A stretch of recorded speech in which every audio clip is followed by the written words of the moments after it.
Pete's Brewing Company, St. Paul, Minnesota. Okay, we're back. Tonight in the studio, I'm very proud to have Mr. Steve Hindy, who is the president of the Brooklyn Brewing Company and one of the founders, along with Tom Potter. Let me tell you a little bit about the Brooklyn Brewery. Brooklyn, New York's brewing history dates back to the 1640s, but in 1976, the Rheingold and Schaefer breweries extinguished their kettle fires for the last time, bringing Brooklyn's 340-year-old brewing tradition to an end. The rebirth of that proud tradition took place on May 28th of this year when Mayor Rudolph Giuliani cut the ribbon and officially opened the new Brooklyn Brewery, culminating a 10-year dream for founders Steve Hindy and Tom Potter. The brewery features a 25-barrel, three-vessel brewing system that was fabricated and installed by the Newlands Company. It is now my pleasure to introduce Mr. Steve Hindy. Steve, welcome to the show. Thank you, Terry. I'm very proud to have you here tonight. Can you tell us a little bit about what it's meant to you to finally get the Brooklyn Brewery open after all this time? Tell our listeners a little history behind the Brooklyn Brewery and how you guys started out. Well, you know, we started business we quit our jobs in the real world in 1987 and raised some money through friends and neighbors and started making Brooklyn Lager, brewing it in upstate New York at the FX Matt Brewing Company, trucking it to New York City and selling it out of a van. We drove the van around Brooklyn. For the first year, we only sold the beer in Brooklyn. And we told people about the wonderful history of brewing in Brooklyn, about our beer, which was based on a recipe from the turn of the century. And we told them about our dream to build a brewery in Brooklyn and reestablish that wonderful industry in the borough. It took us a little longer than we had planned. We had hoped to do that after about 4 years, but we found that the key to the beer business in New York City, indeed I think the key anywhere, is distribution. So we ended up building a distribution company, bringing other microbrews to New York and a lot of fancy imports from Belgium, Germany, and Britain. And to a lot of people it seemed like putting the cart before the horse, but I think it was the right way to build the company. First we built the distribution, then we built the brewery. Well, let's talk a little bit about that distribution. Now, you've actually renamed your distributorship, haven't you? Yes, we've separated the Brooklyn Brewery from the distribution company. The distribution company is called the Craft Brewers Guild, and it represents about 65 breweries from around the world, more than 300 brands of beer, all of them classics. Last year we turned down probably 200 brewers who came to us with products that didn't fit our notion of a classic beer. I think we took on a couple of products last year, or this year. So far we've taken on Pyramid Ales from Seattle, which is a wonderful microbrewery, and Mendocino Brewing Company from Hopland, which, as you know, was started by some guys who were involved in the first microbrewery in the country, New Albion. New Albion, they went out of business in the late 70s, is that? I think it was 1976. New Albion was started by, among other people, a fellow named Jack McAuliffe, who had been in the Army, I believe, and served in England, up in Scotland, actually, and spent a lot of time in pubs when he was there, and learned about real ale and the campaign for real ale in England. And he brought that enthusiasm for real beer making back to California and opened the New Albion Brewery. Like a lot of the pioneers, his enthusiasm for real ale was a little bit in front of his ability as a businessman, and they didn't last too long. But they did start Mendocino a few years later with the same yeast. And so I feel that first microbrewery kind of lives on in Mendocino, and their Red Tail Ale and other wonderful products. They really do have some great beers. Let's talk a little bit about the new brewery. I know that Garrett Oliver is now brewing for you at the Brooklyn Brewery. Talk a little bit about Garrett. Tell our listeners a little bit about your brewmaster.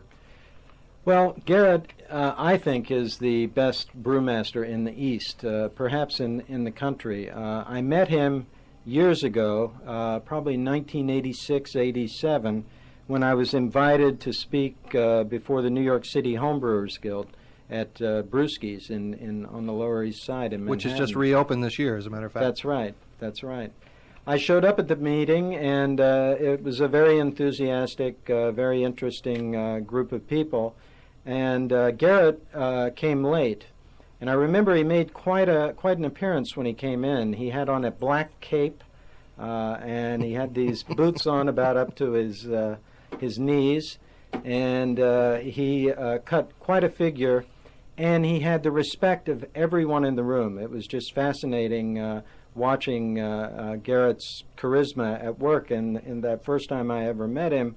And I watched him very closely over the years. Actually, he was working, doing the computers for a very prestigious law firm, Rogers & Wells, at the top of the MetLife building. And one time, I think it was around 1989, 1990, I did a beer tasting for the partners of Rogers & Wells. And there was Garrett at that tasting. So our paths kept crossing over the years. And late at night, a few times, Jimmy Armstrong's Saloon or Brewski's or here or there, we sort of exchanged ideas about getting together somewhere down the line when we had our brewery.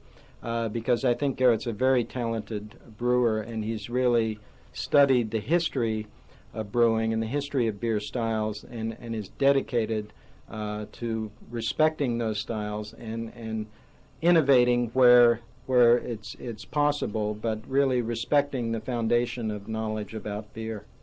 You know, also, I think Garrett has a very good understanding of the beer flavor profiles as they relate to food as well, as you do as well. I know that you have been really a pioneer, if you will, in this area at least, as far as pairing fine beers with great foods at some of the top restaurants in and around New York City, Westchester, Fairfield. Talk a little bit about that, if you will.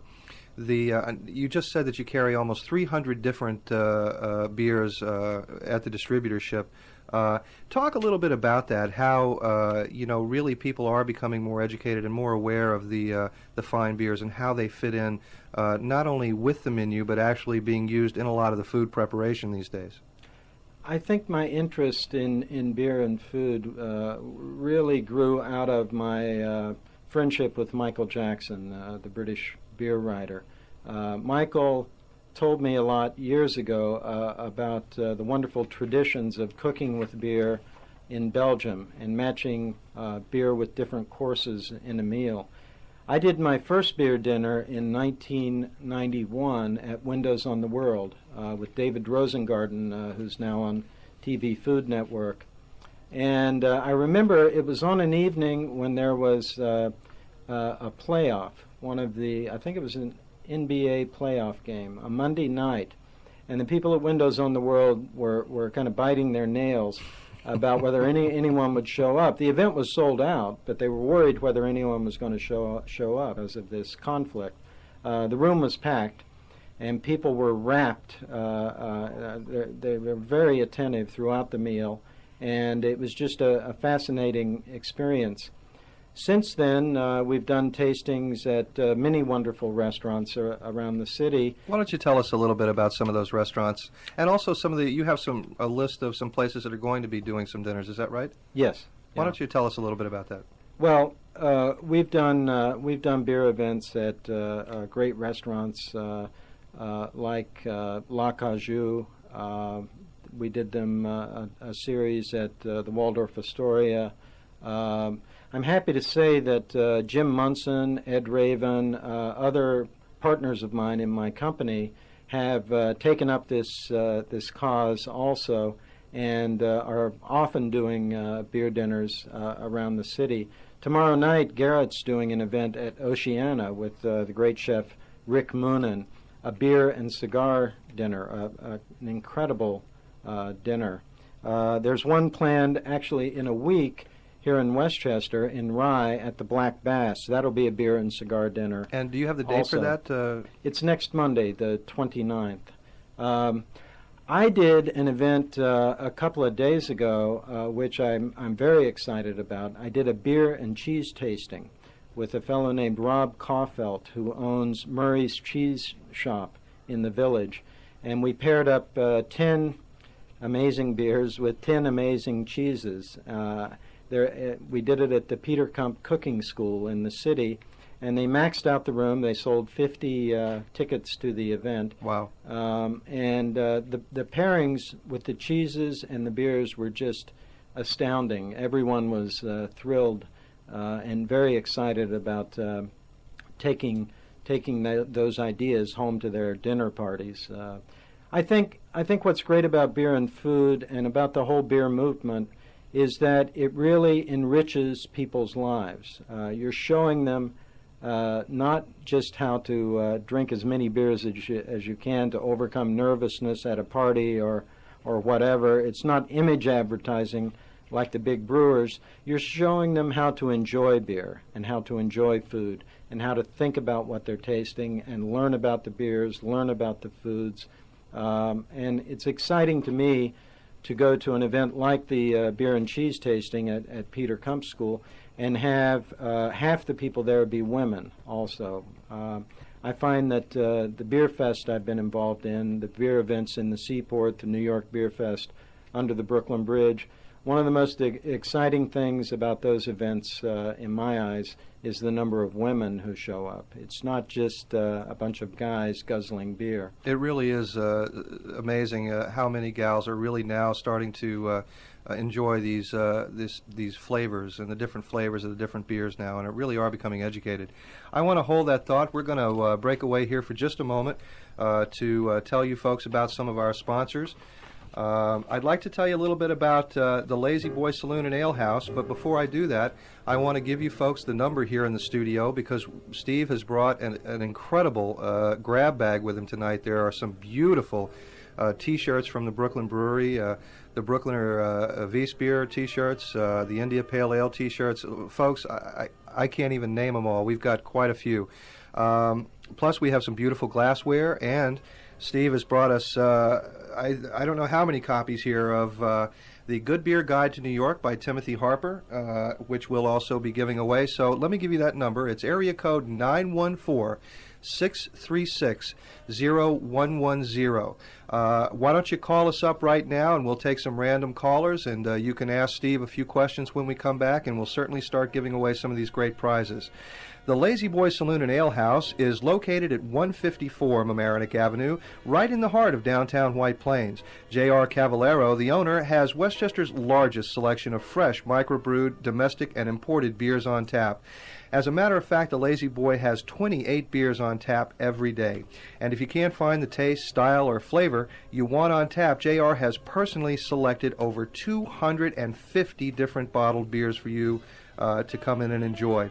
Make sure you stop by and tell JR and his staff that you heard about them here on the show, and try one of their great beer samplers. They have some ridiculously low price for a sampler that includes 5 different beers there at the Lazy Boy Saloon. Let me give you that address and phone number again. The address is 154 Mamaroneck Avenue in White Plains. The phone number there is 914-761-0272. You can check out their homepage at www.easypages.com/lazyboy/. Once again, www.easypages.com/lazyboy/. You can find the entire menu and the beer list, as well as all of the fantastic happenings right there on the beer page. Next Monday night at the Lazy Boy, we'll be doing the homebrewing class, which has become very, very popular, so be sure to stop in and call for information on that. I also want to tell you about Michael's Gourmet Foods in Scarsdale, New York. Michael's is located at 24 Harwood Court in Scarsdale Village. You can call Michael's at 914-723-3024. They have unique specialty foods, handcrafted, microbrewed, and imported beers, mainly from the Brooklyn Brewery. and their distributorship. Some fantastic beers there. They have over 20 varieties of coffee blended and ground to order. They have fresh Norwegian and Scotch salmon for you to pair with those wonderful beers. They have pâtés, imported cheeses like we were just talking about, and always have the custom cut meats. And not only that, but they have gift baskets for all occasions. They can put together a wonderful micro basket for you. Once again, that's Michael's Gourmet Foods, 24 Harwood Court in Scarsdale Village, New York, 914-723-3024. I just want to say hello to Michael and Eric over there. Okay, we're going to get back to a couple of calls now, and let's go ahead and take the first caller on the air. Hi, this is Terry Soloman from the Beer and Food Show. You're on the air with Steve Hindy and I. Who's this? Yeah, hi, this is Jay. Hi, Jay. How are you tonight? Very good, thank you. Do you have a question for Steve? Yeah, a rumor has it that the Brooklyn Beer Fest is going to be canceled, not going to be held this year. And there was also a rumor that maybe the Brooklyn Brewery would be doing something in lieu of that, and I was wondering what was going on. Yeah, Jay, I'm sorry to report that our state Parks Commissioner, Bernadette Castro, decided this year that she did not want beer served on the state parkland under the Brooklyn Bridge. You know, that event has been very difficult to put together because it involves the Port Authority, New York City, and the state. And this year, one of those pieces didn't come together for us, so we've had to cancel the New York Beer Fest.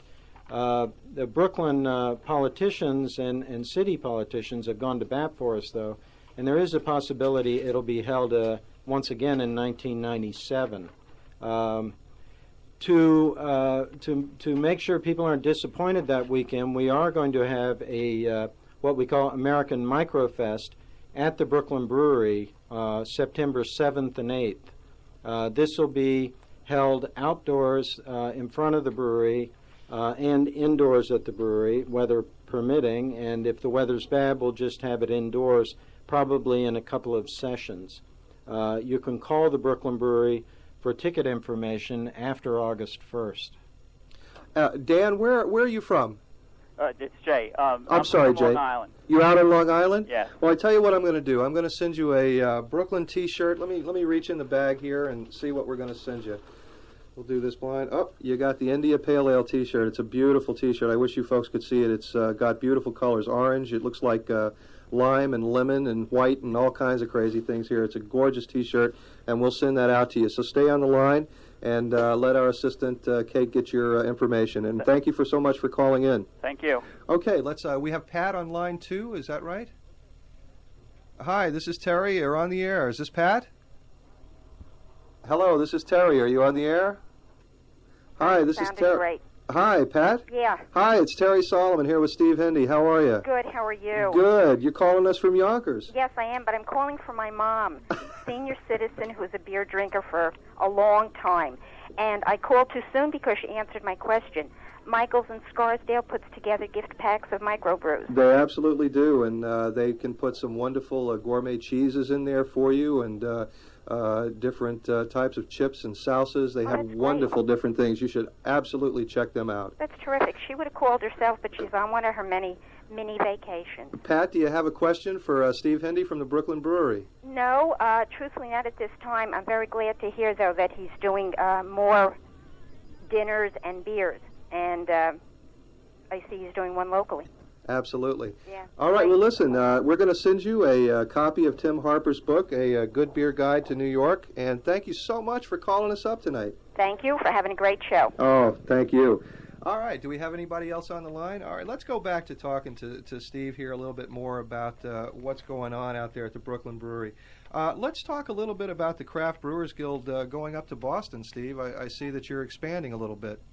Yes, our distribution company has worked out very well in New York, as you know. I think by providing an alternative to the big distributors in New York, we've really found a niche business which is going strong.